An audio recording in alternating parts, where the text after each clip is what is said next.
Bismillahirrahmanirrahim. Assalamualaikum warahmatullahi wabarakatuh.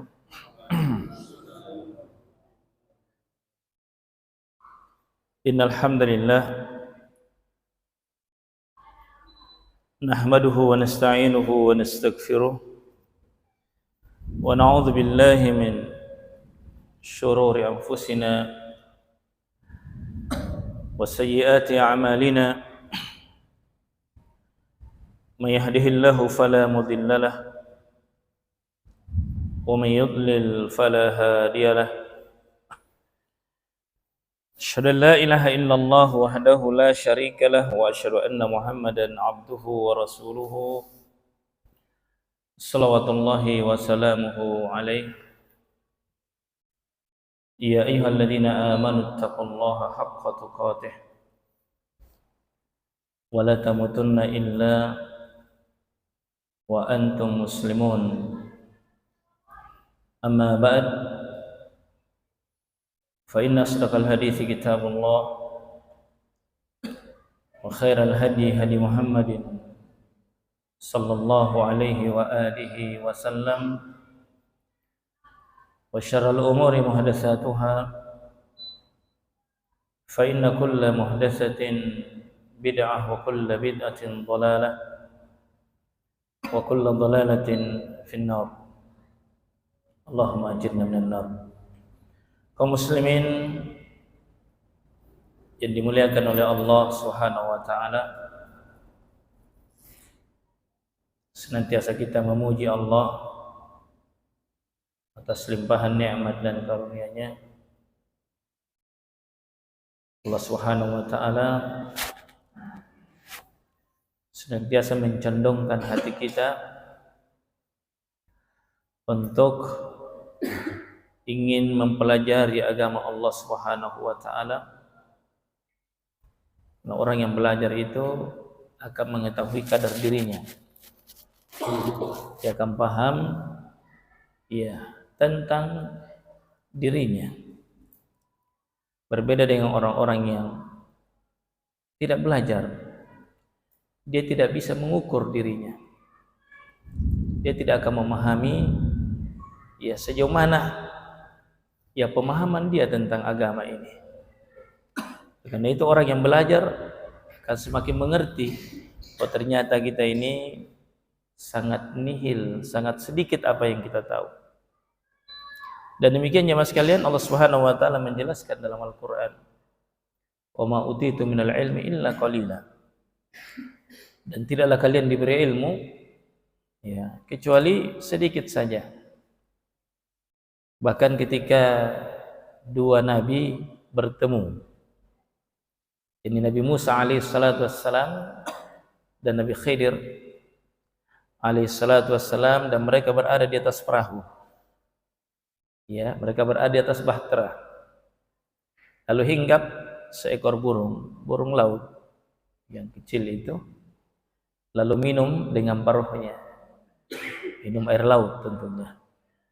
Maka Nabi Khidir berkata kepada Musa alaihi wassalatu wassalam, perhatikan apa yang diambil oleh burung tersebut, air laut yang dia minum. Ketahuilah bahwa perumpamaan ilmu saya dan kamu jika digabung, jika dibandingkan dengan ilmu Allah Subhanahu wa taala, seperti air yang diminum oleh burung tersebut. Inilah ilmu yang kita ambil. Inilah ilmu yang kita miliki berdua. Dan apa yang ada di lautan itulah ilmu Allah Subhanahu wa taala. Padahal ini sudah ilmunya dua rasul sudah, atau dua nabi. Nabi Musa alaihissalatu wassalam, ulul azmi minar rusul, yang banyak dikisahkan dalam Quran, yang banyak bertanya tentang ilmu kepada Allah Subhanahu wa taala. Dijumpai dalam permohonan-permohonannya, permintaan-permintaannya kepada Allah itu tidak sepi dari meminta kepada Allah tambahan ilmu. Bersamaan dengan itu, ilmu mereka bukanlah atau belum seberapa jika dibandingkan dengan ilmu Allah Subhanahu wa taala. Bagaimana pula dengan kita? Sangat jauh. Sangat jauh pastinya jemaah sekalian. Oleh karena itu hendaknya Kita selalu merendah di hadapan Allah dan selalu memohon agar Allah berkenan menambah anugerah pemberian ya berupa ilmu. Ini yang selalu diminta oleh para nabi alaihi wassalatu wassalam. Bahkan Allah memerintah rasulnya untuk meminta perkara ini, wa qul rabbi zidni ilma. Dan katakan wahai Muhammad, ya disuruh untuk mengatakan itu. Ya berarti perintah wajib hukumnya. Katakan. Siapa yang disuruh di sini? Siapa yang diperintah untuk mengatakan itu? Manusia yang paling berilmu, Nabi kita Muhammad sallallahu alaihi wasallam. Apa ya perintahnya? Apa yang mesti dikatakan oleh Rasul? Rabbi zidni ilma. Wahai Tuhanku, tambahkan untukku ilmu. Subhanallah. Kaum muslimin, muslimah yang dimuliakan Allah Subhanahu wa taala, kita masih berada pada usul yang keempat, penjelasan tentang ilmu dan ulama. Ya, serta fikih dan para fuqaha. Ya. Demikian pula penjelasan tentang man tasyabbaha bihim wa laysa minhum. Orang yang mirip dengan mereka seolah-olah dia ulama, seolah-olah dia orang saleh, orang yang berilmu, namun sejatinya bukan. Ini sengaja beliau terangkan dalam risalah beliau agar manusia tidak tertipu dengan penampilan atau klaim pengakuan dia sudah dianggap Kiai Haji, Andre Gurutta atau apa dan seterusnya, akhirnya seolah-olah semua benar. Saya pernah jalan-jalan ke salah satu kabupaten dan ada diskusi-diskusi ringan tentang kebiasaan-kebiasaan masyarakat, ya, tentang tradisi-tradisi mereka. Ya, lalu kemudian kita coba untuk memberikan keterangan, ya, sedikit mengkritisi. Ini Pak, ini Bu, begini. Ya, apa jawaban mereka? Tapi Andre Gurutta tidak begitu. Nah, ini kadang kita jumpai. Sebut saja langsung ya, karena saya kira kita mau paham ini urusan pembacaan bersanji misalnya. Di setiap acara-acara kan, acara menikah, acara kematian, naik rumah dan seterusnya, itu kan selalu ada bersanjinya kan. Nah, kita coba terangkan, jelaskan apa adanya, apa itu bersanji. Atau malah kita tanya balik, sebenarnya apa itu bersanji? Ya, ketika mereka tidak terlalu paham, kita bantu jelaskan. Sama sekali tidak ada hubungannya dengan acara ini. Tapi ketika kita coba bukan juga membantah secara bagaimana, kita dudukkan perkaranya, apa katanya ini, tapi kayak ini Pak Kiai ini ya. Dari dulu ji Pak Ustaz. Iya, dari dulu-dulu kita di sini sudah begini. Ah, itu coba. Ya sekalian. Ini kan bahaya, rawan untuk masyarakat pada umumnya kalau mereka selalu ujung-ujungnya Pak Kiai, bukan dalil sudah. Tapi Pak Kiai bilang, tidak pernah itu didengar Nabi bilang pakai begini, dalilnya ini. Iya kan? Ya, itu kan yang penting ya. Itu yang pokok sebenarnya dalam beragama. Kita dilarang mengikuti siapapun kecuali dalil. Oleh karena itu Allah Subhanahu wa taala berfirman, "Wala taqfu ma laysa laka bihi ilm." Jangan kalian mengikuti apa yang kalian tidak punya ilmu tentangnya. Jangan. Dilarang ikut-ikutan. Itu ayatnya itu. Wala taqfu ma laysa laka bihi ilm. Jangan kalian mengikuti apa yang kalian tidak punya ilmu tentangnya. Innas sam'a wal basara wal fuad kullu ulaika kana anhu mas'ula. Karena pendengaran, penglihatan dan hati itu akan ditanya oleh Allah. Kenapa engkau berkata seperti itu? Kenapa engkau berkeyakinan seperti itu? Ya, kita akan ditanya oleh Allah Subhanahu wa taala. Maka selamatlah orang-orang yang punya dasar dan bisa menjawab. Oleh karena itu ya Mas sekalian, ya terkait dengan ilmu ini, ya hubungannya dengan ilmu itu ada 4 golongan manusia. Ada 4 golongan manusia. Golongan yang pertama adalah orang yang berilmu dan dia tahu dirinya bahwa dia berilmu. Ini yang pertama. Golongan orang yang berilmu dan dia tahu dirinya bahwa dia berilmu. Siapa mereka? Para ulama. Mereka lah para ulama, pewaris para nabi yang mewariskan wahyu, yang mewariskan sunnah-sunnah Nabi sallallahu alaihi wasallam, yang paling paham tentang akidahnya Nabi, yang paling mengerti tentang ibadahnya Rasul, yang paling mengikuti sunnah-sunnah beliau, mengerti betul, ya, bahkan sangat detail pemahaman mereka. Oh ini hukumnya wajib, oh ini sunnah, oh ini haram, ini makruh dan seterusnya. Mereka adalah para ulama dan inilah yang diambil ilmunya. Ini yang disebutkan dalam Al-Qur'an, fas'alu ahla dzikir in kuntum la ta'lamun. Bertanya kepada ahli zikir. Jadi bertanya kepada orang yang berilmu jika kalian tidak mengetahuinya. Demikian ya Mas kalian. Ya, ada problem, ada masalah-masalah kita, apalagi terkait dengan masalah ibadah, masalah keyakinan, masalah prinsip-prinsip pokok dalam agama, maka tempat bertanyanya adalah kepada para ulama yang telah kita sebutkan sebelumnya ciri-ciri ulama. Ya, yang telah kita terangkan sebelumnya siapakah yang disebut atau yang dianggap oleh dianggap sebagai ulama? Ya, mereka adalah pewaris Nabi sallallahu alaihi wasallam yang memahami agama berdasarkan Quran was sunnah di atas pemahaman 3 generasi terbaik umat ini. Baik, kemudian golongan yang kedua. Golongan manusia yang kedua adalah orang yang berilmu, tapi seolah-olah dia tidak tahu dirinya bahwa dia berilmu. Siapa itu? Orang berilmu yang amalannya menyelisihi ilmunya. Ya kan? Orang yang berilmu tapi amalannya, kondisinya dia menyelisihi ilmunya. Nah, maka orang seperti ini dinasihati, diingatkan, Pak, ini kita selisihi ilmu tak ini. Ya keliru ki. Diingatkan dia, manusia biasa, bisa keliru. Ya, walau dia seorang ulama bisa salah. Mereka adalah manusia. Kullu bani Adam khata'. Setiap anak cucu Adam khata', salah, bahkan khata' sering salah. Oleh karena itu sebaik-baik orang yang bersadar adalah wa khairul khata'in at-tawwabun, orang yang bertaubat, maka dia dinasihati, dia diingatkan. Ya, dia diingatkan. Nah, kemudian golongan manusia yang ketiga adalah orang yang tidak tahu. Orang yang tidak punya ilmu dan dia tahu dirinya bahwa dia tidak tahu, ya kan? Dia tidak punya ilmu tentang agama dan dia sadar diri, iya memang saya tidak tahu, ya kan? Orang seperti ini diajari dan dia harus belajar, ya kan? Ini golongan yang ketiga ini, golongan yang ketiga tahu diri dia, saya tidak tahu. Dia tidak tahu memang dan dia sadar saya tidak tahu. Orang begini gampang dia terbuka hatinya karena dia tahu diri, dia tahu kadar dirinya, maka dia pun belajar.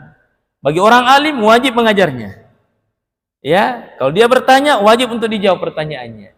Kalau dia meminta ilmu wajib untuk diajari karena dia tahu dirinya bahwa saya tidak tahu dan saya harus tahu karena Allah dan Rasulnya atau agama ini memerintahkan kita untuk tahu. Barakallahu fikum. Kemudian golongan yang keempat, ya, kira-kira bagaimana golongan yang keempat ini jemaah sekalian? Ini yang payah, ini yang keempat ini. Yang payah yang keempat, ya, ini orang yang tidak tahu, tapi dia tidak tahu dirinya bahwa dia tidak tahu. Itu dia. Ya, saya ulangi, orang yang tidak tahu sebenarnya. Dia tidak paham sebenarnya. Tapi dia tidak tahu dirinya bahwa dia tidak tahu sebenarnya. Bisa dimengerti, Pak? Sehingga kalau dia ditanya tentang permasalahan agama, karena merasa dirinya tahu, dia jawab. Padahal sebenarnya salah itu jawaban. Dianggap benar, padahal salah. Ini yang banyak menyesatkan umat ini yang begini modelnya. Iya kan? Karena dia tidak tahu diri. Dia tidak tahu dirinya bahwa dia tidak tahu. Terutama masalah-masalah memang yang dia tidak tahu. Ya, dalam hal ini manusia bertingkat-tingkat ya. Oleh karena itu siapapun dia, ketika dia ditanya tentang sesuatu yang dia tidak tahu, jangan sampai dia sok tahu. Dia harus tahu dirinya bahwa dia tidak tahu. Seperti saya Imam Malik rahimahullah ta'ala, maaf Imam Malik, ya Imam Malik rahimahullah ta'ala, ditanya tentang satu persoalan. Ya, ditanya tentang satu persoalan. Apa itu? Hukum menyela-nyela jari. Karena dia tidak punya ilmu tentangnya, dia katakan apa? Tidak ada dasarnya. Tidak ada dasarnya. Tidak ada sunnahnya. Demikian pendapat beliau. Tapi ternyata ada muridnya yang hadir di situ. Namanya Wahab bin Munabbih rahimahullahu ta'ala. Setelah majelis sepi, didekati gurunya. Wahai guru, wahai imam, saya punya hadis tentang itu. Dia bilang, coba sampaikan hadismu.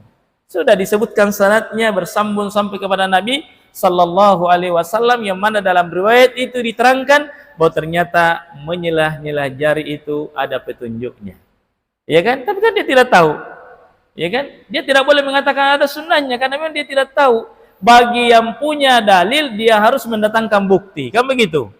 Bagi yang punya klaim bahwa ini sunnah harus datangkan bukti. Yang tidak punya ilmu tentang itu dia harus tawakuf. Ya kan? Dia tidak boleh mengatakan ada. Nah, oleh karena itu sangat tepat apa yang dilakukan oleh seorang murid, dia sampaikan kepada gurunya bahwa ternyata ada hadisnya. Di kesempatan lain beliau ditanya hukum menyelah-nyelah jari, lalu kemudian menerangkan bahwa itu ada sunnahnya. Coba lihat jemaah sekalian ya, bagaimana kejujuran dan kelapangan jiwa seorang alim yang jujur, alim yang sesungguh-sungguhnya tidak malu mengubah pendapat sebelumnya kalau itu memang keliru. Ya, bahkan yang menarik tadi malam salah seorang ustadz kita menjelaskan tentang bagaimana biografi Imam Muslim. Ya kan, biografi Imam Muslim ketika beliau ditanya dalam sebuah majelis tentang sebuah hadis. Ya, ditanya tentang sebuah hadis dan beliau tidak tahu. Apakah beliau kemudian sok tahu karena dia adalah ulama atau dia merasa malu kalau tidak dijawab? Tidak. Ternyata beliau tidak menjawabnya. Apa yang beliau lakukan? Karena dia tidak tahu ini hadis, dia tahu dirinya, saya tidak tahu ini urusan. Walaupun dia seorang alim, dia tahu kadar dirinya untuk hadis ini, saya tidak tahu. Maka saya tidak boleh mengatakan saya tahu. Maka sepulang ke rumahnya, dia kunci rumahnya, dia kunci biliknya, dia pesan anaknya, jangan ada yang ganggu saya.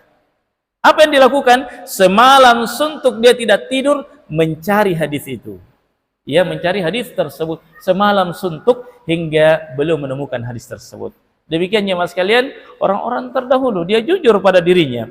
Terkait dengan masalah-masalah agama, seseorang tidak boleh berbicara tanpa dalil. Itu untuk dirinya.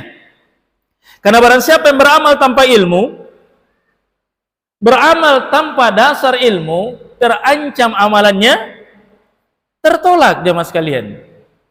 Tertolak amalan. Kalau dia mengamalkan satu amalan, meyakini satu keyakinan yang ternyata tidak ada dasarnya dalam Quran was sunnah, maka dia rugikan dirinya, dia celakakan dirinya, dia zolimi dirinya, dia buang-buang waktunya. Kenapa? Karena apa yang dia lakukan tidak ada nilai sama sekali. Iya. Allah Subhanahu wa taala berfirman, tasla naron hamiyah. Ya, sebelumnya Allah mengatakan amilatun nasibah tasla naron hamiyah. Mereka beramal sampai kepayahan. Iya kan? Tapi akhirnya apa? Tasla naron hamiyah. Mereka masuk dalam neraka. Waliyadzubillah. Padahal dia sudah beramal kepayahan. Siapa yang dimaksud di sini? Dijelaskan oleh para mufassir. Yang dimaksudkan adalah orang yang melakukan amal soleh atau disangka amal soleh. Dianggap ini adalah amalan yang mendekatkan diri kepada Allah, justru menjauhkan diri mereka dari Allah Subhanahu wa taala. Mereka adalah orang-orang yang disebutkan dalam sebuah hadis riwayat Muslim.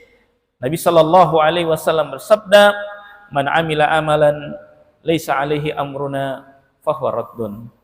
Barang siapa yang beramal dengan satu amalan yang tidak ada contoh sebelumnya dari kami, maka amalan itu tertolak. Itu untuk dirinya rugi. Bagaimana lagi kalau dia ajarkan kepada orang lain? Ini lebih parah lagi, ya kan? Ini lebih bahaya lagi. Dia ajarkan kepada orang lain. Maka ini namanya dhallu mudil, ya. Dia sesat lagi pula menyesatkan orang. Nasallallahu alaihi wasallam. Baik, ini 4 golongan manusia jemaah sekalian. Oleh karena itu, ya hendaknya kita senantiasa mengetahui kondisi dan kadar diri kita untuk terus-menerus mempelajari agama Allah Subhanahu wa taala, apalagi terkait dengan ilmu-ilmu yang pokok. Karena ilmu itu Pak, ada yang pokok ya. Ada ilmu yang sifatnya fardu ain, enggak boleh orang tidak tahu. Mungkin ini contoh sederhana Pak, bahwa kadang ini ada sesuatu yang sangat mendasar kita luput darinya. Mungkin sudah viral kita lihat tuh, ada Masya Allah di salah satu masjid di Kalimantan ya, sementara salat subuh mengimami orang ya, dan meninggal dalam keadaan sujud ya. Sudah lihat? Coba perhatikan orang yang menggantikan, apa yang dia lakukan. Ini kan meninggal dalam keadaan sujud ya. Perhatikan orang menggantikannya, apa yang dia lakukan? Dia berdiri kan? Ini keliru. Mestinya dia pada posisi imam tadi, dia lanjutkan. Dia lanjutkan saja, dia sujud lagi, bangun, baru sujud, baru bangkit lagi. Kalau tasyahud terakhir langsung tasyahud. Ini dia berdiri lagi, berarti terjadi penambahan rakaat. Atau bahkan boleh jadi kurang. Bisa kurang, bisa lebih, tergantung karena terputus gitu anunya, apa namanya? Dilihat videonya. Ini menunjukkan, padahal ini persoalan sholat ini jemaah sekalian. Ya persoalan sholat. Betapa banyak orang-orang yang tidak mengerti hal tersebut. Ini menunjukkan jemaah sekalian bahwa banyak hal-hal yang memang harus kita pelajari dari agama kita ini. Terutama ilmu-ilmu fardu kifayah, fardu ain, yang tidak boleh kita jahil di situ, nggak boleh kita bodoh di situ jemaah sekalian ya. Sholat, puasa, zakat, haji, ya kan, apalagi masalah akidah. Ya, prinsip-prinsip pokok dalam agama di mana seseorang dikatakan muslim karena dia berada di atas keyakinan itu. Kan begitu Pak ya? Itu sangat penting itu. Ya, seseorang dianggap muslim karena dia meyakini ini. Nah, maka dia harus yakini itu. Seseorang tidak dianggap muslim kalau dia berkeyakinan seperti ini, maka dia harus tahu keyakinan yang bisa kalau dia yakini itu tidak dianggap lagi sebagai muslim. Itu kan penting Pak. Ini ilmu-ilmu pokok yang banyak tidak disadari oleh kaum muslimin akan pentingnya hal tersebut. Kemudian qala musannif rahimahullahu taala, wa qad bayyana Allah taala hadzal asla fi awal suratil Baqarah min qalihi ta'ala ya bani Israil azkuru ni'mati allati an'amtu 'alaikum ila qalihi qabla dzikri Ibrahim alaihi salatu wassalam ya bani Israil. Syekh Muhammad mengatakan, kemudian Allah Subhanahu wa taala menjelaskan perkara yang pokok ini. Apa itu? Apa yang dimaksud di sini perkara yang pokok? Terkait dengan ilmu dan ulama. Ya. Allah Subhanahu wa taala menerangkan pokok urusan ini atau perkara ini di awal surah Al-Baqarah.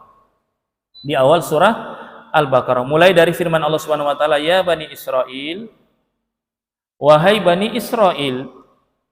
Allah menyeru Bani Israel.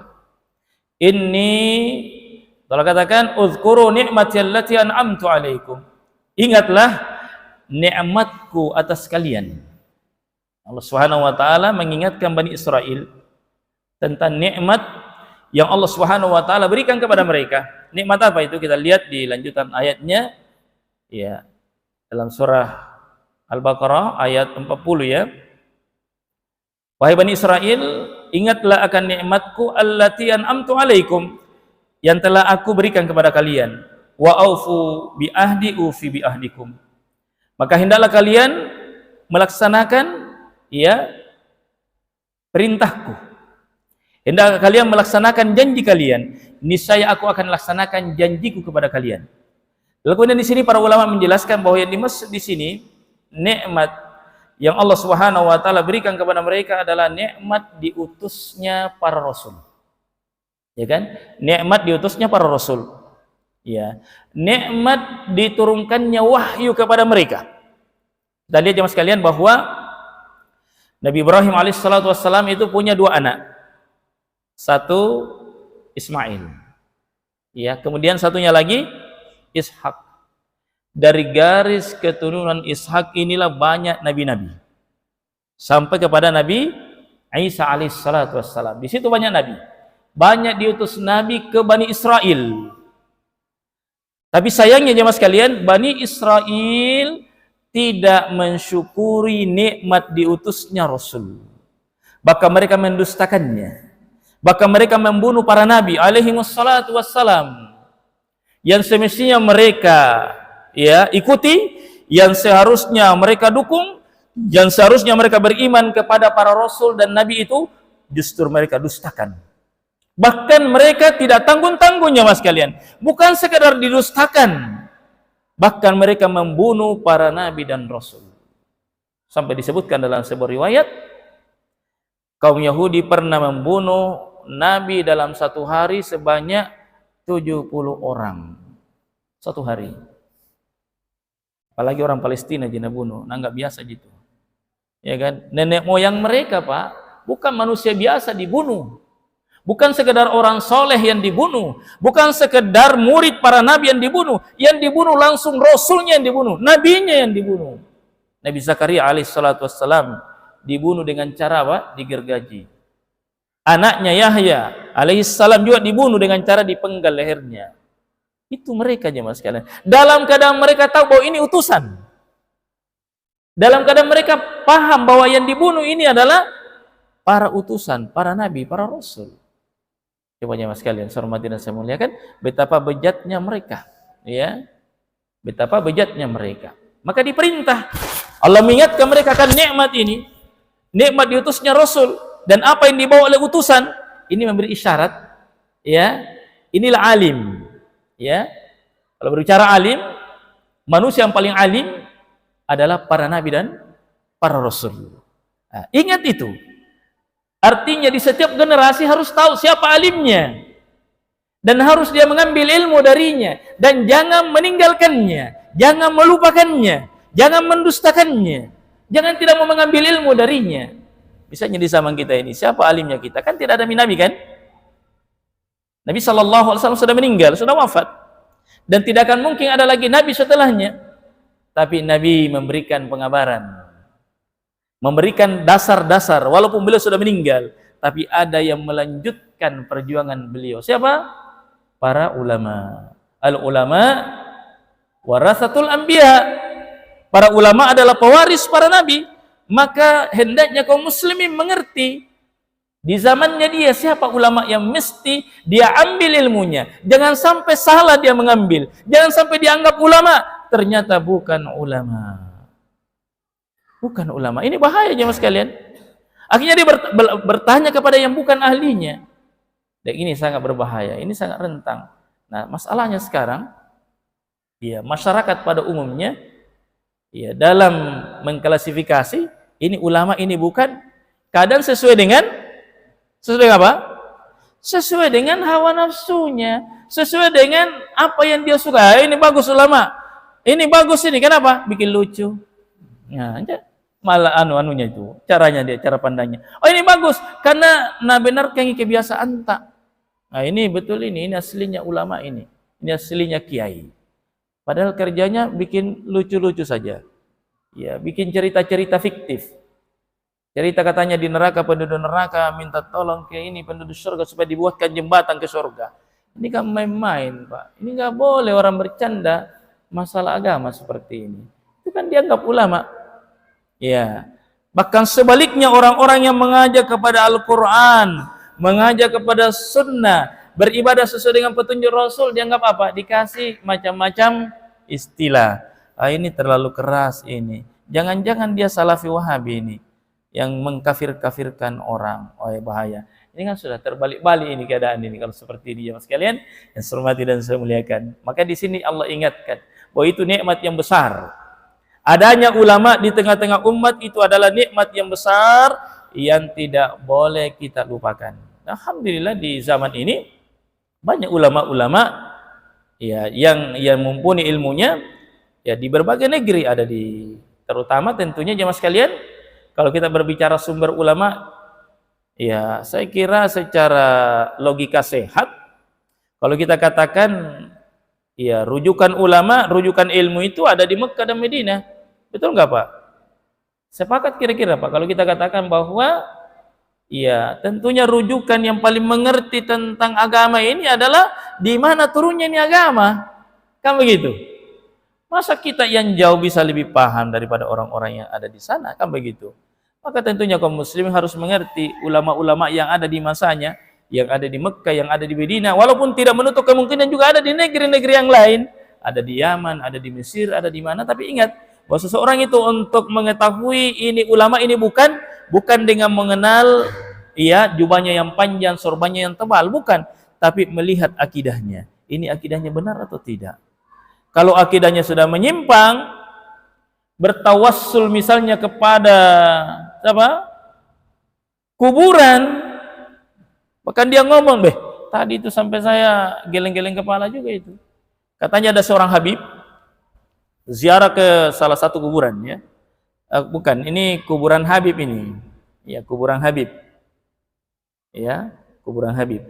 Lalu kemudian bukan, afwan. Yang meninggal ini ceritanya sama-sama Habib, yang menziarahi juga Habib, yang diziarahi juga Habib. Beri salam, assalamualaikum, sambil disebut namanya. Langsung katanya itu kuburannya terbelah. Terbelah, keluar langsung tangannya, menjawab salamnya, waalaikumsalam, baru dicium tangannya itu Habib. Ada yang lebih kacau lagi, Pak. Dia pergi berziarah ke kuburannya Nabi sallallahu alaihi wasallam. Tiba-tiba kuburan Nabi bergetar. Ya kan ini? Ini yang sorban-sorban tebal ini, Pak. Kalau orang, oh ini aslinya ini, sorbannya tebal, jubahnya panjang. Saya belum panjang ini, Pak, dia lebih panjang lagi. Ya kan? Ziarah ke kuburan Nabi sallallahu alaihi wasallam. Tiba-tiba Nabi keluar dari kuburannya lalu mencium lututnya.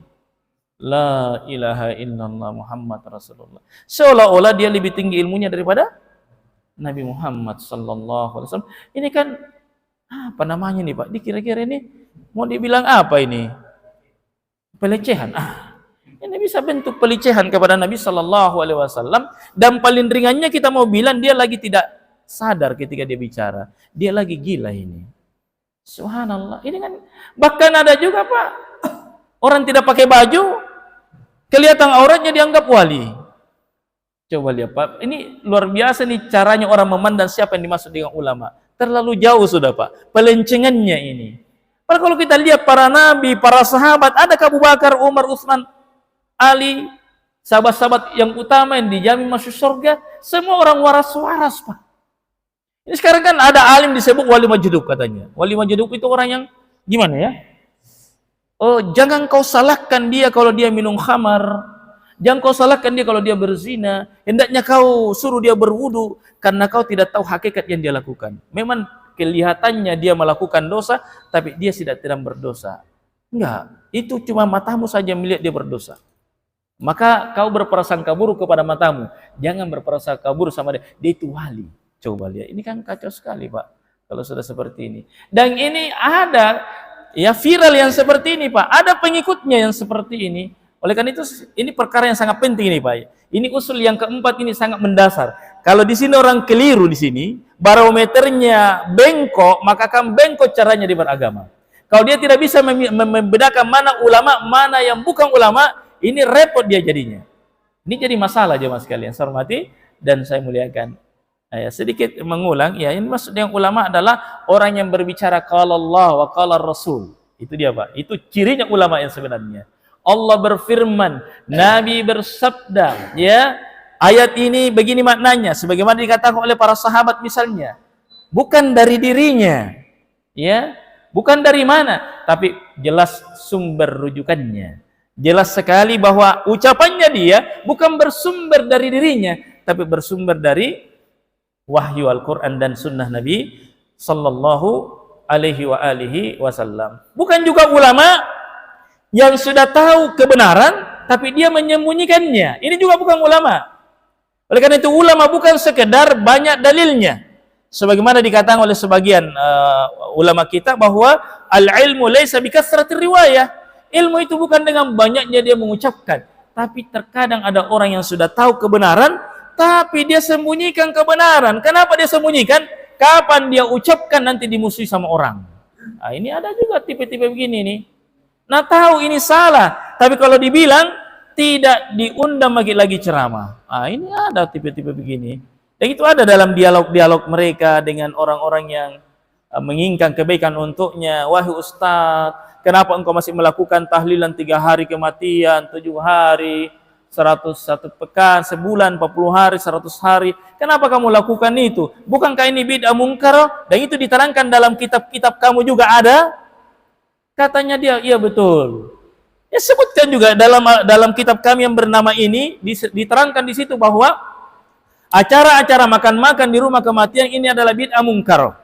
Dia akui itu, ini bid'ah mungkar, bid'ah yang jelek, bid'ah yang mungkar. Tapi kata dia, kalau kita terangkan kepada manusia, kita jelaskan kepada masyarakat, mereka musuhi kita. Takut dimusuhi. Akhirnya tidak diterangkan. Akhirnya diikuti maunya orang. Ini yang seperti ini bukan juga ulama. Tapi yang dimaksud dengan ulama adalah ulama yang mengamalkan ilmunya dan bersabar di atasnya. dia ajarkan kepada manusia, walaupun orang membencinya, walaupun orang meninggalkannya, walaupun tidak ada yang memujinya, walau tidak ada yang kasih amplop misalnya, dia akan tetap menjelaskan kebenaran itu walau orang membencinya, karena dia lebih takut dengan kemarahan dan murka dari Allah Subhanahu wa taala. Dan diantara ciri kaum Yahudi, gemar dan suka menyembunyikan ilmu. Jemaah sekalian, saya hormati dan saya muliakan, maka di sini Allah ingatkan, walaupun di sini ditujukan kepada kaum Bani Israel, tapi juga maknanya kepada umum. Di sini khusus kepada mereka, tapi memiliki makna umum kepada seluruh kaum muslimin juga. Jangan kalian tinggalkan ilmu, jangan kalian tinggalkan para ulama. Belajarlah dan teruslah belajar. Tidak mempelajari ilmu, tidak mau bertanya kepada para ulama, tidak mau menghadiri majelis-majelis ilmu, salah satu bentuk tidak mensyukuri nikmat diutusnya Nabi sallallahu alaihi wasallam. Jemaah sekalian, kan itu kan Nabi diutus sebagai nikmat. Sekarang Nabi itu sudah tidak ada, tapi kan masih ada ajarannya. Maka tidak mau tahu ajaran Nabi, tidak mau mengetahui mana petunjuk Rasul, seolah-olah kita tidak mensyukuri nikmat diutusnya Rasulullah sallallahu alaihi wasallam. Kemudian kata beliau rahimahullahu taala, wa yaziduhu wuduhan ma sarrahat bihi as-sunnah fi hadha min al-kalam al-katsir al-bayyin al-wadih lil amil balid. Kata beliau, kemudian hadis-hadis Nabi sallallahu alaihi wasallam, hadis-hadis yang terang dan sangat jelas, ya, menjelaskan tentang perkara ini dengan penjelasan yang sangat terang yang bisa dipahami oleh orang-orang yang bodoh sekalipun. Ini dia. Tentang apa? Tentang apa itu ilmu, apa itu ulama, apa itu fikih, apa itu fuqaha, dan orang-orang yang menyelisihi mereka. Bahkan ya mas kalian hormati dan saya muliakan, ya, perkataan-perkataan Nabi seputar ilmu ini sangat banyak. Bahkan sekiranya orang mau mempelajarinya, maka tentu tidak cukup waktu, ya, untuk menggali atau menjelaskan tentang bagaimana keutamaan penuntut ilmu, bagaimana para malaikat mencintai majelis-majelis mereka, bagaimana orang yang jauh dari ilmu dia akan tersesat. Oleh karena itu jemaah sekalian yang hormati dan saya muliakan, dalam salah satu ucapan Imam Bukhari dalam sahih beliau ada satu bab yang berjudul Babul Ilmi Qoblal qaul wal amal, bab tentang ilmu, bab tentang ilmu sebelum berkata dan beramal.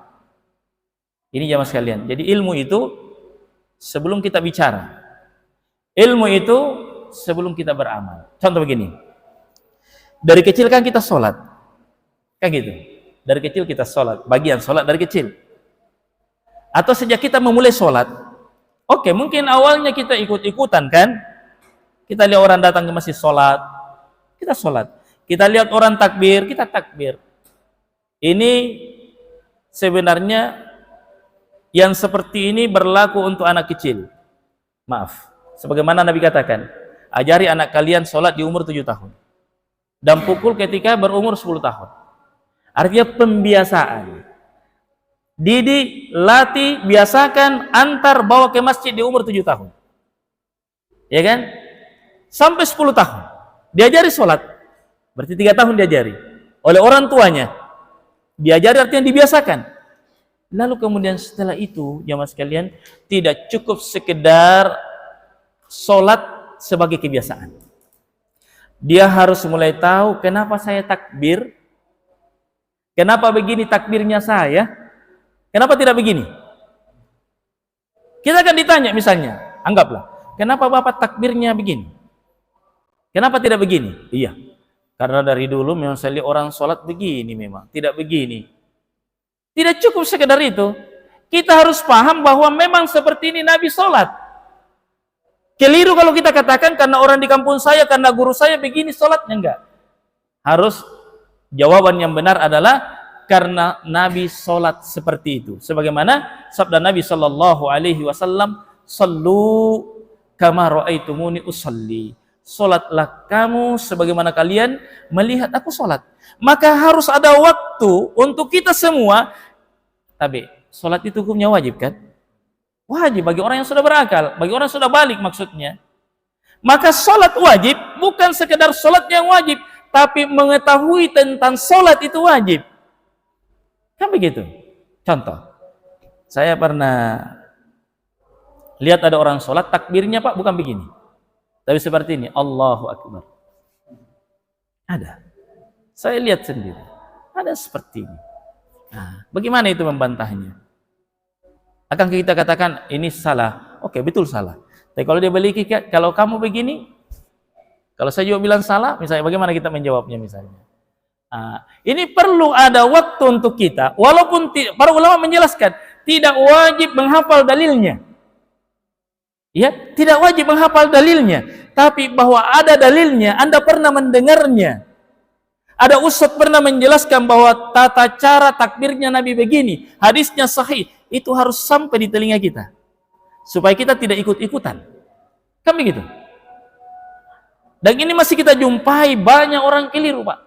Takbir saja banyak orang keliru. Ada yang begini, ada yang lewat ke belakang, ada yang tinggi sekali, ya kan? Macam-macam. Ada yang begini? Iya kah? Begini? Dia pegang begini telinganya? Ah, itu sih. Ini kan semua perlu ada waktu untuk belajar di situ. Ini perkara yang sangat wajib ya sekalian, ya, bahwa sholat ini perkara yang sangat penting, sangat wajib. Ya, menjadi bekal kita menghadap Allah Subhanahu wa taala. Lalu kemudian kita tidak ada waktu untuk mempelajarinya. Contoh kasus yang saya sebutkan tadi itu. Sekedar imamnya meninggal, dia tidak tahu apa yang dia harus lakukan. Dia akhirnya maju langsung takbir, seolah-olah boleh jadi dia memulai lagi sholatnya. Mungkin dianggap sholatnya ini imam ini batal sudah dari awal, sehingga harus diawali lagi dari takbiratul ihram. Boleh jadi seperti itu. Dan ini artinya dia menambah rakaat atau menganggap sesuatu itu batal padahal tidak batal. Maka di sini ya Mas kalian, hormati dan saya muliakan, pentingnya untuk kita belajar dan belajar terus. Barakallahu fikum. Baik. Ya Mas kalian, hormati dan saya muliakan, ini ilmu-ilmu yang hukumnya fardu ain ini Pak tidak akan pernah terangkat sampai kita meninggal. Walaupun kita mengamalkannya, kalau tidak di atas ilmu, dalam artian tidak di atas ilmu, kita tahu betul ini ada ilmunya. Camkan itu Pak, ucapan Imam Bukhari tadi. Kalimat yang singkat, tapi itu luar biasa. Saya ulangi ucapan beliau, ya, babul ilmi qablal qaul wal amal. Bab tentang ilmu. Bab khusus dalam sahih beliau. Ada satu bab beliau sebutkan. Bab tentang ilmu. Bahwa ilmu itu mendahului ucapan. Ilmu itu mendahului amal. Kalau sholat mendahului gerakan. Coba makin lihat banyaknya kekeliruan. Ruku misalnya, kita jumpai ada orang ruku bukan lututnya dia pegang. Apanya dia pegang? Betisnya dia pegang. Ada orang Pak. Ada orang. Anggaplah betul, mungkin sholatnya tidak batal karena dia ruku juga, tapi tidak sempurna. Tidak sama pahalanya, sama-sama ruku, tapi tidak sama pahalanya yang pegang lutut dengan yang pegang di bawah lutut. Beda pahalanya. Bahkan tidak sama pahalanya orang yang sama-sama pegang lutut, yang pegang lutut karena dia mengerti ini sunnah Nabi, dia pernah dengar, dia pernah hadir di majelis ilmu tentang memegang lutut, dengan orang yang sekedar memegang lutut karena kebiasaan. Tidak sama pahalanya. Karena satu beramal dengan ilmu, satu beramal dengan kebiasaan. Berarti penting Pak, penting sekali ini. Dan yang kita pelajari ini di atasnya lagi sholat, ya kan? Karena perkara akidah, di mana semua persoalan tidak akan dianggap kalau persoalan ini tidak tuntas dan tidak beres. Ya sekalian, hormati dan contohnya tadi, saya sudah bermajelis ilmu Pak Ustadz. Saya juga sudah belajar sholat, tapi dia mengambil ilmu dari orang yang sholatnya ilmunya keliru. Akhirnya sebelum dia takbir, macam-macam dia baca. Apa dia baca? Ilahi antal maksudi waridhaka matlubi. Ada juga baca a'udzubillahi minasyaitonirrajim. Bismillahirrahmanirrahim. Allahu akbar. Dan itu ada di BTP. Ya. Mungkin dia salah paham tentang hadis bahwa kullu amrin dzibalin la yubda'u fihi bismillah fa huwa abtar atau fa huwa aqta. Setiap urusan yang tidak diawali dengan bismillah, maka urusan ini menjadi terputus. Akhirnya dia baca Bismillahirrahmanirrahim, Allahu Akbar. Subhanallah. Padahal itu Allahu Akbar sudah Bismillah juga. Ya kan? Kan di sini ada nama Allah disebut. Iya. Kalau kita baca Allahu Akbar, nama Allah bukan? Nama Allah sudah masuk di situ. Apalagi hadisnya tadi hadis lemah memang. Sekalian hormati dan saya muliakan. Ini kan contoh ini. Mungkin kita hadir di majelis ilmu, tapi majelis ilmunya siapa lagi? Itu tadi lagi-lagi kembali ke majelis ulama tadi, yang benar ilmunya. Bagaimana kalau tidak ada ulama di misalnya yang Ustadz bilang tadi, yang betul-betul ya rasih, yang dalam ilmunya, setidaknya ambil ilmu dari orang yang pernah belajar kepada ulama, yang pernah rehla menuntut ilmu kemana, ke Mekah, ke Madinah, atau mungkin ke Mesir. Yang penting yang jelas sumber ulama yang dia tempati belajar adalah ulama-ulama yang benar. Kalau tidak ada juga itu, maka belajar kepada yang pernah belajar kepada ulama. Kan seperti itu, dan seterusnya dan seterusnya. Setidaknya bahwa ilmu ini Pak harus jelas, ya, harus jelas sumbernya, tidak boleh datang dari arah yang tidak jelas. Baik jemaah sekalian yang saya hormati dan saya muliakan, demikianlah seorang muslim di dalam mempelajari agama Allah Subhanahu wa taala, ya, dan bagaimana kita jeli untuk bisa mengetahui mana ulama dan mana yang bukan ulama, mana yang disebut ilmu dan mana yang disebut bukan ilmu. Lalu kemudian jemaah sekalian, termasuk hal yang penting untuk dipahami dalam pembahasan ini, kenapa beliau sebutkan urusan ini atau pokok ini, dan beliau masukkan ke dalam salah satu pokok-pokok penting, yakni ilmu dan ulama, karena di belakang hari sudah bergeser ini penamaan ilmu. Sekarang kalau kita berbicara ilmu, yang digemari oleh kebanyakan manusia adalah ilmu-ilmu dunia, ya kan? Berilmunya itu oh ternyata dimasuk di sini karena dia sudah bergelar profesor doktor, ya kan? Itu yang dimaksud dengan ilmu oleh kebanyakan orang, dan itulah dimuliakan oleh orang-orang. Ya, bahkan ini semakin jauh urusan ini, ketika orang sudah bergelar profesor doktor, seolah-olah mereka inilah yang layak bicara di podium-podium berbicara tentang agama, padahal mereka tidak belajar agama. Ini tidak sedikit ini kita jumpai, ya, fenomena seperti ini.